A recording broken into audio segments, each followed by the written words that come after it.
जय हिंद। नमस्ते दोस्तों, कैसे हो आप लोग। आशा करता हूँ आप लोग अच्छे होंगे। जैसा कि आप स्क्रीन पर देख रहे हो, यह पेपर दिल्ली पुलिस कांस्टेबल का प्रीवियस ईयर का पेपर है।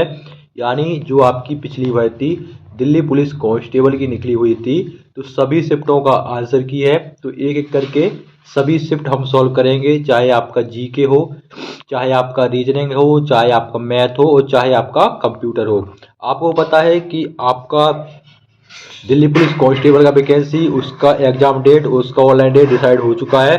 तो आप जितना हो सके तैयारी में लग जाओ, क्योंकि कंपटीशन जो है बहुत ही ज़्यादा रहने वाला है। आप देखते होंगे कि कट ऑफ कितना ज़्यादा जा रहा है। ठीक है, चाहे वो किसी भी एग्जाम का हो।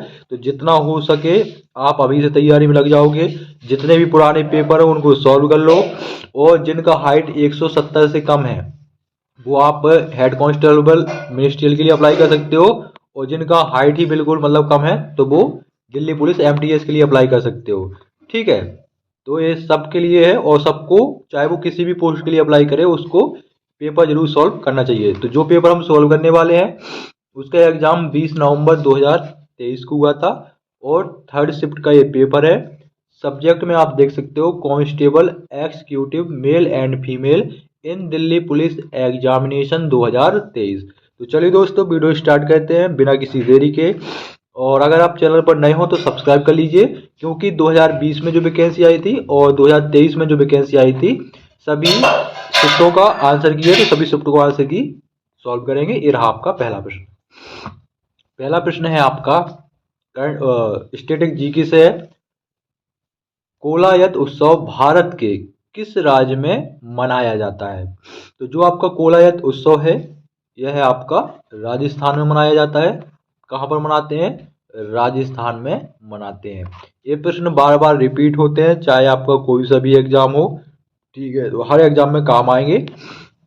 अगला प्रश्न देखिए, और इसमें अनुच्छेद का बहुत रोल रहता है, अनुच्छेद भी याद करके जाना। ठीक है, अगला प्रश्न है आपका विद्युत आवेशों के संदर्भ में गलत कथन की पहचान करें। तो आपके चार कथन दिए गए हैं, इसमें से आपका एक गलत है, वो आपको बताना है।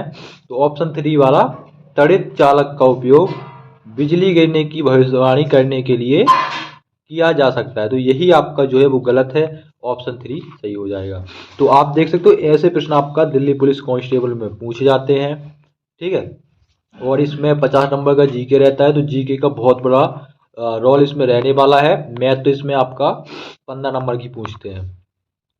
तो प्रश्न है आपका, हम्पी शहर का नाम स्थानीय मातृ देवी डैश के नाम पर रखा गया था।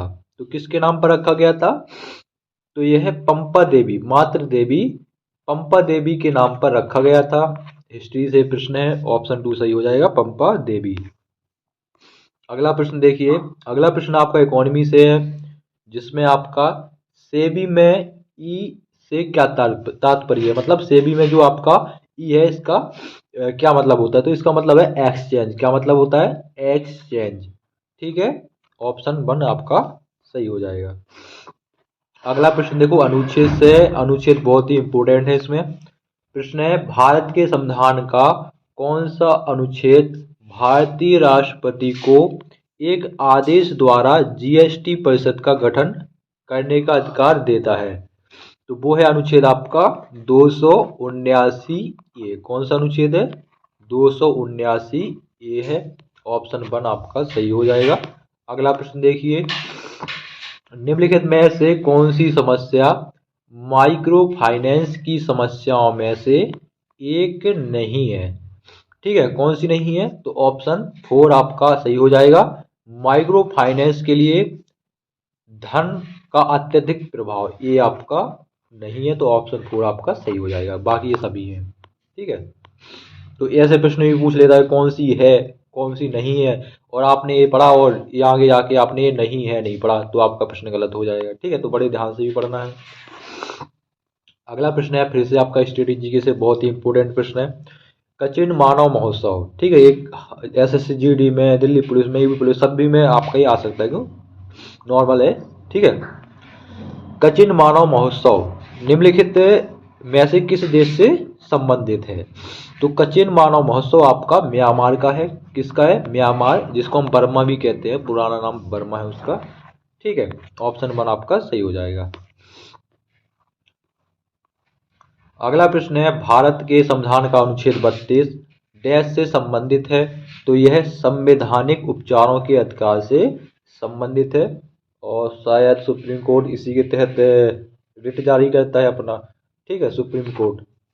ऑप्शन 4 सही हो जाएगा। ठीक है, अगला प्रश्न है आपका, चंद्रताल, रेणुका और पोंग बांध किस राज्य के 3 रामसर आर्द्रभूमि स्थल हैं? तो किस राज्य के हैं ये? तो ये हिमाचल प्रदेश के हैं। किस राज्य के हैं?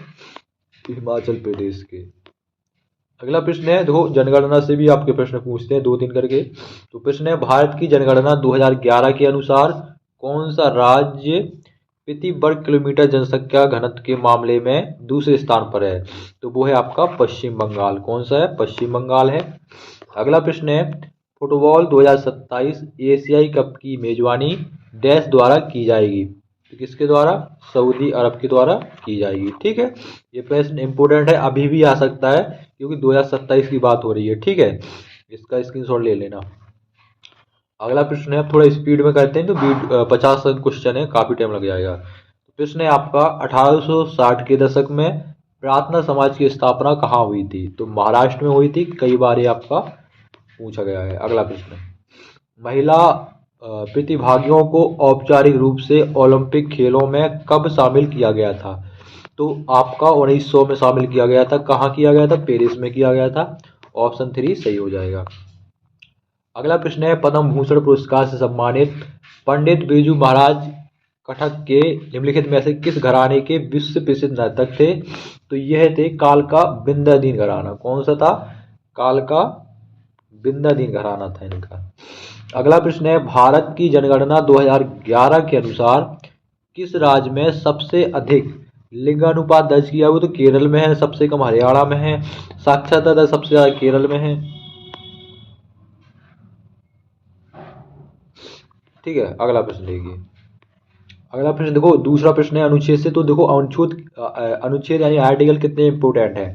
प्रश्न है, भारतीय संविधान का निम्नलिखित में से कौन सा अनुच्छेद यह बताता है कि देश की रक्षा करना और ऐसा करने के लिए आह्वान किए जाने पर राष्ट्रीय सेवा प्रदान करना हमारा कर्तव्य है? तो वो है आपका अनुच्छेद 51A(D). कौन सा हो जाएगा? क्योंकि मौलिक कर्तव्य की बात हो रही है। तो अनुच्छेद 51A में क्या दिए गए हैं? मौलिक कर्तव्य दिए गए हैं। और आपका डी में आपका ये सब बताया गया है। तो ऑप्शन 1 आपका सही हो जाएगा। अगला प्रश्न देखेंगे, विदेशी प्रौद्योगिकी समझौतों में उच्च प्राथमिकता वाले उद्योग में डैश की राशि तक स्वचालित अनुमति प्रदान की जाती है? तो कितनी राशि तक? 1 करोड़ की राशि तक। ऑप्शन 4 सही हो जाएगा। अगला प्रश्न है, उपराष्ट्रपति का पद डैश के संविधान से लिया गया है? तो आपका अमेरिका के संविधान से लिया गया है, यानी यूएस यूनाइटेड स्टेट के संविधान, अमेरिका नहीं, यूएस के से लिया गया। ठीक है,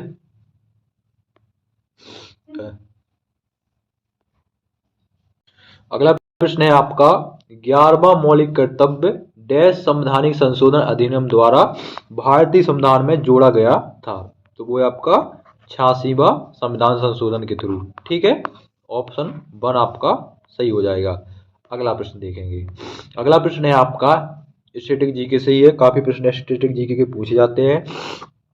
गुरु वेम्पति चिन्ना सत्यम ने भारत के निम्नलिखित में से किस शास्त्रीय नृत्य के प्रसार के लिए वैश्विक मान्यता प्राप्त की? तो वो है कुचिपुड़ी के लिए। तो कुचिपुड़ी आंध्र प्रदेश का है, कथक उत्तर प्रदेश का, भरतनाट्यम तमिलनाडु का, सत्रिय असम का है। ठीक है, ये सभी शास्त्रीय नृत्य हैं। अगला प्रश्न देखिए। अगला प्रश्न है, कोश का संरचना के अध्ययन को कहा जाता है? क्या कहते हैं? साइटोलॉजी कहते हैं। ठीक है, ऑप्शन 4 सही हो जाएगा। अगला प्रश्न, निम्नलिखित में से कौन सा किला गोवा में स्थित है? तो गोवा में किला जो स्थित है वो है अगुवाड़ा किला। कौन सा? अगुवाड़ा किला। अगला प्रश्न है, बैडमिंटन खिलाड़ी पीवी सिंधु ने निम्नलिखित में से किन वर्षों में ओलंपिक पदक जीता था? तो किन वर्षों में जीता है इन्होंने? 2016 और 2020 में, 4 का अंतर। अगला प्रश्न है, इसमें किताब का ही काफी प्रश्न पूछे जाते हैं। प्रश्न है, both feet on the ground निम्नलिखित में से किस खिलाड़ी की आत्मकथा है? तो वो है आपका डेविड बेकहम का ऑटोबायोग्राफी, डेविड बेकहम का। अगला प्रश्न देखेंगे, ये प्रश्न आपका इम्पोर्टेंट, कई बार पूछा गया है। निम्नलिखित में से किस भारतीय सुधारक को विधवा पुनर्विवाह के अधिनियम, विधवा पुनर्विवाह के अभियान का श्रेय दिया जाता है, जिनके सुझाव पर 1856 में ब्रिटिश अधिकारियों ने इसकी अनुमति देते हुए एक कानून पारित किया था? तो वो है आपके ईश्वर चंद्र विद्यासागर। ऑप्शन 3 आपका सही हो जाएगा। अगला प्रश्न देखेंगे, अगला प्रश्न है आपका, निम्नलिखित में से किस अधिनियम ने भारत के लिए एक एकीकृत प्रशासन प्रणाली का निर्माण किया? तो वो है आपका 1773 का रेगुलेटिंग एक्ट। ऑप्शन 1 आपका सही हो जाएगा। बढ़ते हैं अगले प्रश्न की ओर। अगला प्रश्न है, हरिके बैराज का निर्माण किन दो नदियों के संगम पर किया गया था? तो वो है ब्यास और सतलज नदी के संगम पर। ठीक है, अगला प्रश्न देखिए, हीमोग्लोबिन के निर्माण के लिए निम्नलिखित में से किसकी आवश्यकता होती है? तो वो है आपका ऑप्शन 3 आपका राइट आंसर हो जाएगा। अगला प्रश्न देखिए, निम्नलिखित में से कौन सा पंचवर्षीय योजनाओं में औद्योगिक विकास पर बल देने का कारण नहीं था? तो ऑप्शन 2 सही हो जाएगा, उद्योग को उच्च निवेश की आवश्यकता नहीं है। अगला प्रश्न देखिए, निम्नलिखित में से कौन सा कृषि उद्योग के बारे में सही नहीं है? तो वो हो जाएगा ऑप्शन 3, हरित क्रांति के परिणाम स्वरूप तिलहन में सुधार हुआ है। ये गलत, ये गलत है। ठीक है, अगला प्रश्न देखिए, ये वाला खुद कर लेना, ठीक है, बहुत लंबा चौड़ा, इसमें बताना कौन सही कौन गलत। अगला प्रश्न है, दीपा कर्माकर ने जिम्नास्टिक में मेजर ध्यानचंद खेल रत्न पुरस्कार कब जीता? तो इन्होंने 2016 में जीता था। ऑप्शन 3 सही हो जाएगा। अगला प्रश्न है, सूक्ष्म वित्त माइक्रो फाइनेंस की अवधारणा सर्वप्रथम किसने दी थी? तो मोहम्मद यूनुस ने दी थी। ऑप्शन 4 सही हो जाएगा। ठीक है, अगला प्रश्न है, मिनांडर को बौद्ध धर्म में किसने परिवर्तित किया? तो ये नागसेन ने परिवर्तित किया था। अगला प्रश्न देखिए, निम्नलिखित में से कौन सा कथन एंटीऑक्सीडेंट के संबंध में सत्य नहीं है? तो ऑप्शन 2 सही हो जाएगा, पशु उत्पाद एंटीऑक्सीडेंट का प्रमुख स्रोत है। ऑप्शन 2 सही हो जाएगा। ठीक है, अगला प्रश्न, 2022 में मरणोपरांत पद्म भूषण प्राप्त करने वाले गुरमीत वावा निम्नलिखित में से किस राज्य से है? तो यह पंजाब से है। ऑप्शन 4 इनका सही हो जाएगा। अगला, 1575 में गुजरात पर अपनी जीत का जश्न मनाने के लिए अकबर द्वारा निर्मित स्मारक का नाम बताइए। तो वो है, उन्होंने क्या बनाया था? बुलंद दरवाजा बनवाया था उसने। ठीक है, अगला प्रश्न है, किताब उल हिंद पुस्तक के लेखक कौन है? तो अल बरूनी है। ये प्रश्न भी इम्पोर्टेंट है। अगला प्रश्न है आपका, किस मौसमी परिघटना को उच्च वायुमंडलीय दाब के मध्य क्षेत्र के आसपास बड़े पैमाने पर हवाओं के संचलन के रूप में परिभाषित किया जाता है? प्रतिचक्रवात। ठीक है, पंडित भीमसेन जोशी डैश से जुड़े हैं? तो किराना घराना से जुड़े हैं। अगला प्रश्न है, निम्नलिखित में से कौन सा विशेष आर्थिक क्षेत्र का प्राथमिक उद्देश्य नहीं है? तो वो है स्वच्छ प्रौद्योगिकी को बढ़ावा देना। अगला प्रश्न है, लॉर्ड फॉक्स डांसिंग निम्नलिखित में से किस उपन्यासकार की आत्मकथा है? तो वो है रस्किन बॉन्ड की। ठीक है, इसको देख लो, करंट अफेयर्स का प्रश्न था, तो उत्तर प्रदेश राइट आंसर हो जाएगा। अगला, केलुचरण महापात्र को किस शास्त्रीय नृत्य के लिए पद्म भूषण से सम्मानित किया गया? तो ये कई बार पूछा गया है, उड़ीसी।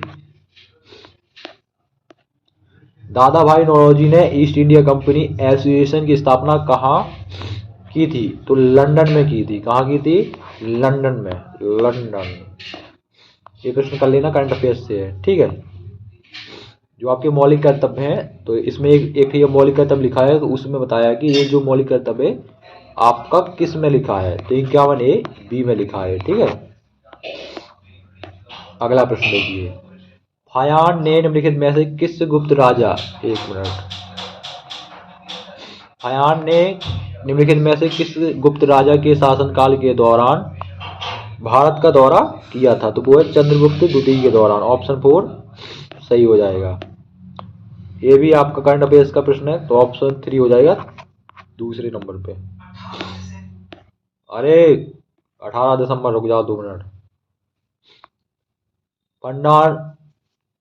पंडानल्लूर गांव के एक नृत्य गुरु मीनाक्षी सुंदरम पिल्लई निम्नलिखित में से किस नृत्य शैली के लिए प्रसिद्ध थे? भरतनाट्यम तमिलनाडु का, कथक उत्तर प्रदेश, मोहिनीअट्टम केरल का, उड़ीसा का। अगला और आखिरी प्रश्न है आपका पॉलिटी का है।